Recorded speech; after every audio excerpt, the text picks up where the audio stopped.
மக்களே, கண்ணகி நகர் கார்த்திகா அப்படிங்கிற ஒரு கபடி வீராங்கனை.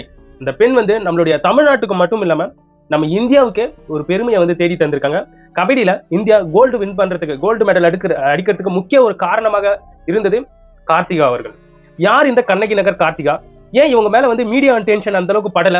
ஏன் பெரிய பெரிய இன்ஃபுளுசர் எல்லாம் இதை ஏன் கண்டுக்கல அப்படிங்கிறது எனக்கு வந்து ஒரு மிகப்பெரிய ஒரு வினாவாக இருந்துகிட்டு இருக்கு. சோ இப்ப யார் இந்த கண்ணகி நகர் கார்த்திகா அப்படின்னு பார்க்கும்போது, சென்னையில இருக்கக்கூடிய கண்ணகி நகர் அப்படிங்கிற நகர், அங்கதான் அவங்க வந்து பிறக்கிறாங்க கார்த்திகா அவர்கள். அவங்களுடைய அப்பா வந்து ஒரு கட்டுமான தொழிலாளி. ஸோ அந்த மாதிரி ஒரு ஏழ்மையான குடும்பத்திலிருந்து அந்த பெண் வந்து இப்ப பெருசா சாதிச்சிருக்காங்க. ஸோ அந்த கபடி மேல அவங்களுக்கு இருக்கக்கூடிய அந்த ஈர்ப்பு வந்து 6th படிக்கும் போதே அவங்களுக்கு வந்து அந்த கபடி மேல இருக்கக்கூடிய ஈர்ப்பு என்பது அதிகமாகவே ஏற்பட்டிருக்கு. அந்த சமயத்துல அந்த கண்ணகி நகர்ல வந்து அந்த கபடி எல்லாம் விளையாடுவதற்கு பெரிய கிரவுண்ட் எல்லாம் கிடையாது. பட் இருந்தாலும் ரத்தத்திலேயே ஊர்னது அப்படிங்கிற ஒரு மிகப்பெரிய ஒரு ஈர்ப்பின் காரணமாக அதை சரியா கையாண்டு அதை வந்து கத்துக்கிறாங்க கண்ணகி நகர் கார்த்திகா அவர்கள். அதுக்கப்புறம் ஸ்கூல்ல வந்து ரொம்ப சூப்பரா விளையாடுறாங்க அந்த கபடியை. டிஸ்ட்ரிக்ட், ஸ்டேட் அப்படின்ட்டு அந்த கபடியில வந்து உச்சம் பெற்று போயிட்டு இருக்காங்க. கரெக்டா 10th எக்ஸாம் வருது. ஸோ இது வந்து சோசியல் மீடியாவின் வாயிலாக கேள்விப்பட்டேன். அந்த 10th போர்டு எக்ஸாமையும் அவங்க விட்டுட்டு கபடி விளையாட வந்து போயிருக்காங்க. ஸோ அப்போ அந்த கபடி மேல எந்த அளவுக்கு அந்த பெண்ணுக்கு ஈர்ப்பு என்பது இருந்துகிட்டு இருக்கு. அவங்களுடைய கனவுகள்லையும் அவங்களுடைய கோல்ஸ்லையும் அவ்வளவு போக்கஸா இருந்துகிட்டு இருக்காங்க. ஸோ அப்பேற்பட்ட பெண் வந்து இப்போ இந்த ஏசியன் கேம்ஸ், யூத் கேம்ஸ் அப்படிங்கிற அந்த ஸ்போர்ட்ஸ்ல போய் கலந்துக்கிட்டு கபடியில ஈரான் அப்படின்ட்டு பல்வேறு நாடுகளை தோக்கடிச்சு நம்ம இந்தியாவுக்கு கோல்டு மெடலை வந்து அடிச்சு வந்திருக்காங்க.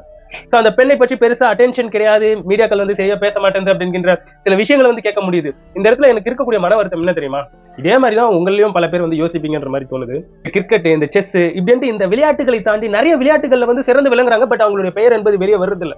ஆனா இந்த கிரிக்கெட், செஸ் இது போன்ற விளையாட்டு வீரர்களுக்கு வந்து பெருசா அவங்களுக்கு வந்து ப்ரிஃபரன்ஸ் கொடுக்கறது, அவங்களுக்கு அப்படியே மொத்த தொகையும் கொடுக்கறது, அவங்களுக்கு விருது அளிக்கிறதுன்ட்டு எல்லாருக்கும் கிடைக்கணும். அதுதான் இந்த இடத்துல என்னுடைய மனாதங்கம். எல்லாரும் ஈவனா வைங்கயா, எல்லாரும் ஒரே மதிப்புல பாருங்க. இங்க கிரிக்கெட் மட்டும் தான் கேம், செஸ் மட்டும் தான் கேம் கிடையாது, எல்லாமே கேம் தான். எல்லாரையும் மதிக்கணும். சும்மா 2 கேம் மட்டும் சார்ந்து பேசிடக்கூடாது. அதுதான் என்னுடைய மனாதங்கம். சோ கண்ணகி நகர் கார்த்திகா அவர்களை பற்றி இன்னமும் முக்கியமான சில இன்ஃபுளுசர் எல்லாம் பேசாதது எனக்கு ரொம்ப கஷ்டமா இருக்கு. ஏன்னா இந்த மீடியா இருக்கு பாத்தீங்களா, அதுக்கு தாங்க நிறைய பவர் இருக்கு. ஒரு நபரை வந்து தூக்கி உச்சத்துல உட்கார வைக்கிறதுக்கும், ஒரு நபரை வந்து கீழே தூக்கி போடுறதுக்கும் மீடியாவுக்கு சரியான பவர் இருக்கு. ஒரு இன்டர்வியூல வந்து அந்த கண்ணகி நகர் கார்த்திகா சொல்றாங்க, எனக்கு வந்து லாங்குவேஜ் பேரியரா இருக்கு, அதனால எனக்கு கேப்டன்ஷிப் கிடைக்கல இந்தியன் டீம்ல கபடியில அப்படிங்கிற ஒரு விஷயத்த சொல்லியிருக்காங்க. சோ இதுக்கு என்ன ஸ்டெப் எடுக்க போறீங்க? அந்த பெண்ணுடைய அந்த லாங்குவேஜ் பேரியருக்கு என்ன பண்ணி, ஒரு திறமைக்கு ஒரு லாங்குவேஜ் பேரியரா இருந்ததுன்னா அது எவ்வளவு பெரிய ஒரு களங்கம். விளையாட்டுக்கு வந்து லாங்குவேஜ் முக்கியமா?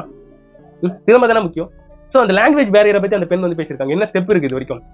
இதே மாதிரி தாங்க நிறைய பேருடைய திறமை என்பது மண்ணுக்கு மண்ணாக போயிட்டு இருக்கு.